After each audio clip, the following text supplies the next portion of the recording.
Salam damai dalam kasih Kristus. Salam jumpa warga Yakum yang dikasihi oleh Tuhan. Saya Pendeta Rita Dwi Lestari, melayani di GKI Purwodadi Grobogan. Saya akan melayani untuk Yakum Fellowship pada hari ini. Mari kita akan tundukkan kepala, kita bersama berdoa. Tuhan yang Maha Kasih, Engkau adalah Allah yang memiliki kehidupan kami. Pada saat ini kami datang ke hadirat-Mu, menaikkan rasa syukur sebab Engkau masih berikan kepada setiap kami kehidupan. Dan jikalau Engkau masih memberikan kepada kami kehidupan, sesungguhnya Engkau memberikan kepada kami makna di dalam kehidupan yang kami jalani. Pada saat ini, biarlah kami boleh menemukan arti kehidupan kami di dalam Tuhan, lewat firman yang akan kami baca dan kami renungkan. Di dalam kuasa Roh Kudus, mampukan kami untuk mengerti, memahami, dan memiliki keberanian untuk memberlakukan firman itu dalam kehidupan sehari-hari. Di dalam nama Tuhan Yesus Kristus kami berdoa, amin. Pembacaan firman Tuhan diambil dari 2 Raja-Raja pasalnya yang keempat, ayatnya yang ke-8 hingga ayatnya yang ke-11. Pada suatu hari Elisa pergi ke Sunem. Di sana tinggal seorang perempuan kaya yang mengundang dia makan. Dan seberapa kali ia dalam perjalanan, singgahlah ia ke sana untuk makan.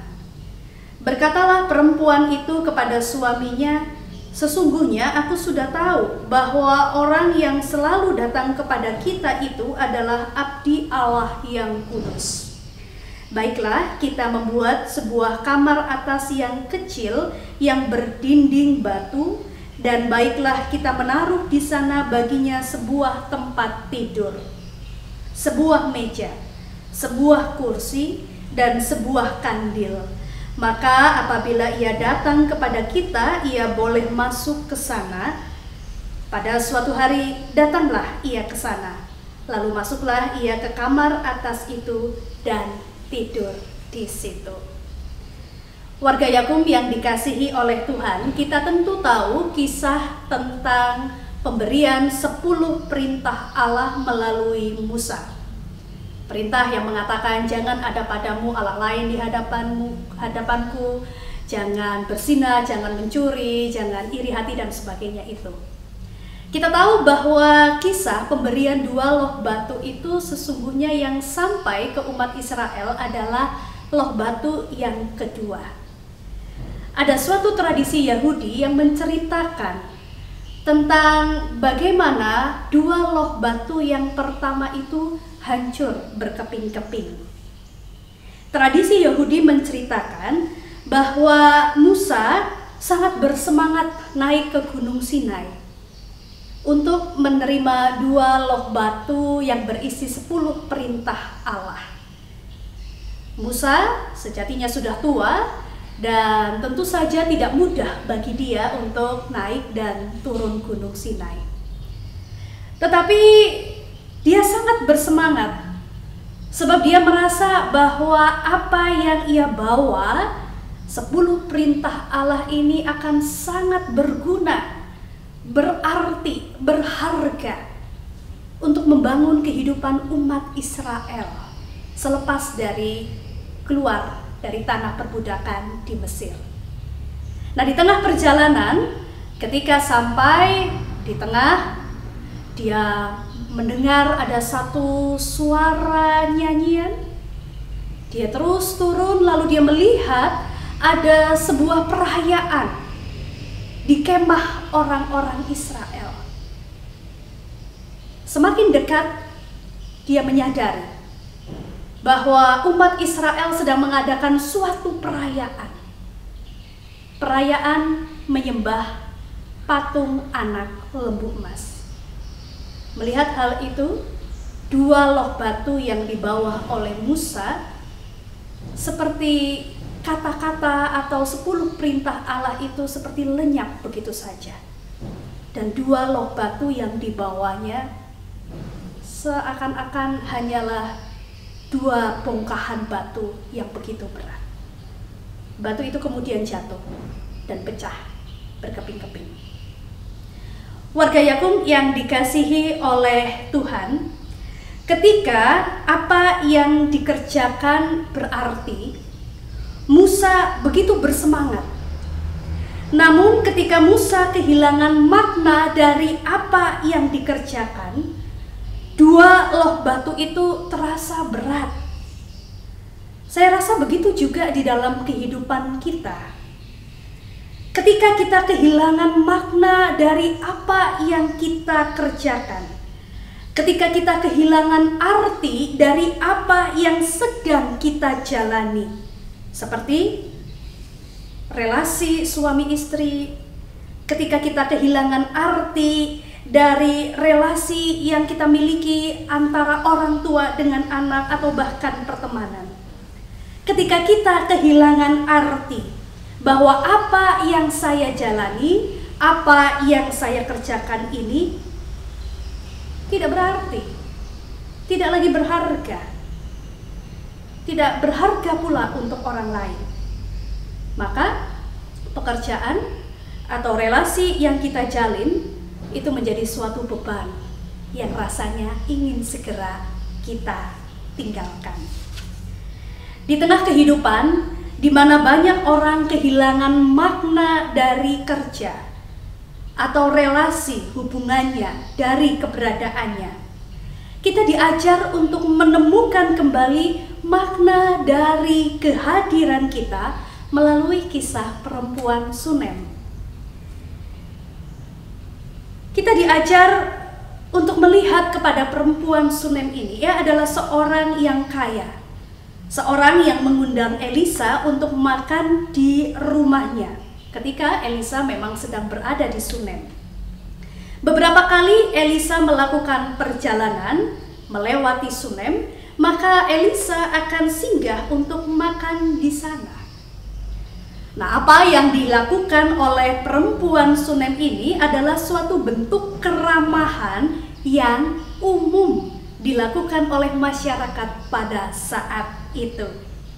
Beberapa kali Alkitab mencatat ajaran untuk memberikan tumpangan kepada orang asing yang sedang berada di dalam perjalanan. Namun, apa yang dilakukan oleh perempuan Sunem ini tidak sekedar sedang melakukan dalam tanda kutip suatu kewajiban, ya, suatu kewajiban yang sudah hidup sebagai tradisi dari masyarakat. Dia tidak mengerjakan itu hanya karena tradisi. Keramahan yang ditunjukkan oleh perempuan Sunem ini didasarkan pada apa yang tertulis di ayat 9. Berkatalah perempuan Sunem itu kepada suaminya, "Sesungguhnya aku sudah tahu bahwa orang yang selalu datang kepada kita adalah abdi Allah yang kudus." Perempuan Sunem itu mengenal bahwa orang asing yang singgah untuk makan di rumahnya adalah seorang nabi Tuhan. Karena itu perempuan Sunem itu mengupayakan sesuatu yang lebih, yaitu dengan menyediakan sebuah kamar untuk Elisa beristirahat.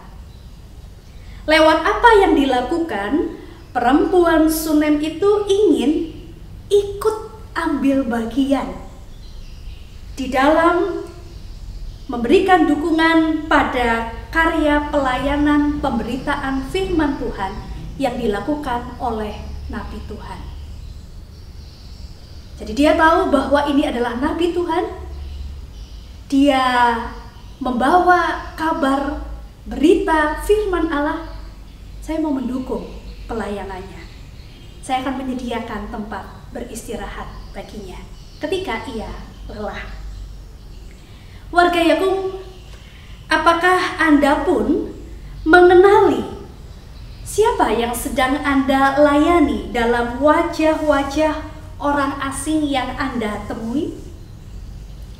Dapatkah Anda mengenali seperti perempuan Sunem mengenali wajah Allah di dalam diri Nabi Elisa.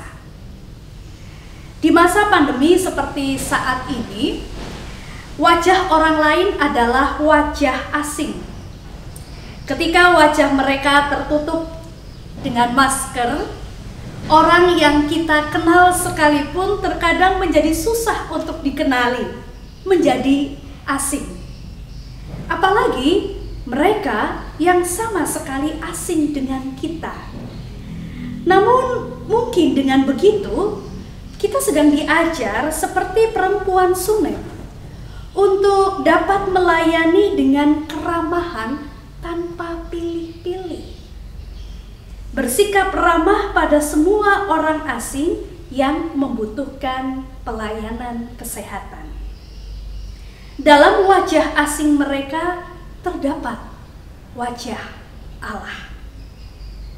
Kita dapat memaknai hidup kita, pekerjaan kita, relasi kita sebagai sebuah perjumpaan untuk melayani Allah melalui orang-orang di sekitar kita.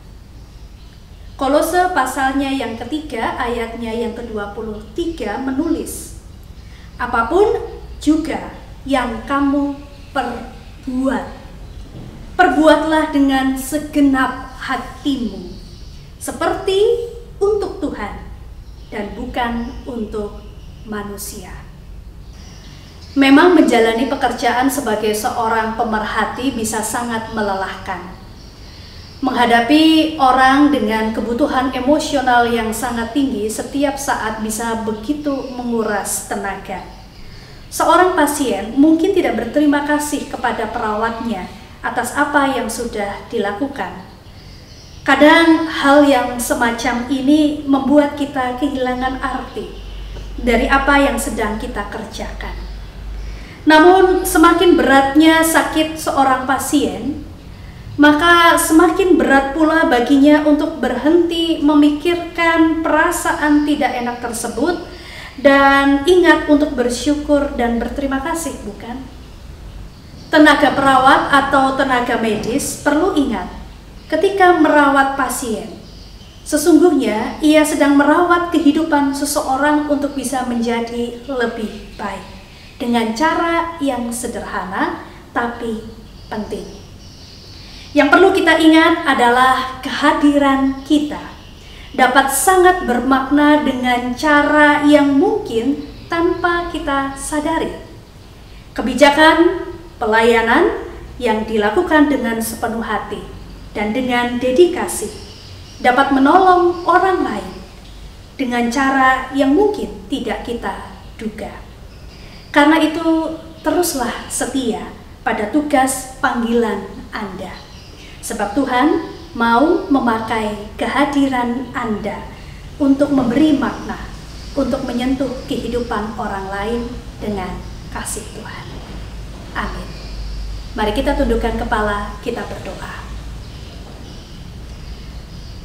Ketika kami merasa putus asa, dan jikalau kami berada di dalam perasaan gagal, karena kami kehilangan arti dari apa yang kami kerjakan, kehilangan makna dari apa yang kami perbuat. Pada saat ini, biarlah firman Tuhan dan di dalam tuntunan kuasa Roh Kudus, kami boleh menemukan kembali arti kehadiran kami. Kehadiran yang dapat memberi makna, sebab Engkau Allah hadir di dalam kehidupan kami.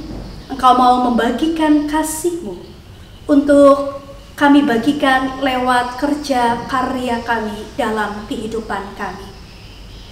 Biarlah pada hari ini ketika kami bekerja, bersama dengan rekan-rekan sepelayanan yang sudah kami kenal, ataupun bersama dengan orang-orang yang kami jumpai, orang asing yang tidak kami kenal, mampukan kami untuk melihat wajah Allah, wajah Kristus di dalam diri sesama kami, agar kami dapat memberikan pelayanan dengan ramah, agar kami dapat memberikan pelayanan yang sebaik-baiknya. Kiranya di dalam tuntunan kuasa Tuhan, Engkau akan menolong dan memampukan kami. Terlebih di tengah pandemi ini, berikan kepada kami perlindungan, berikan kepada setiap kami kekuatan, dan di dalam cinta kasih-Mu ya Tuhan, mampukan kami sekali lagi untuk terus menghidupi panggilan hidup kami. Di dalam nama Yesus Kristus kami berdoa. Amin.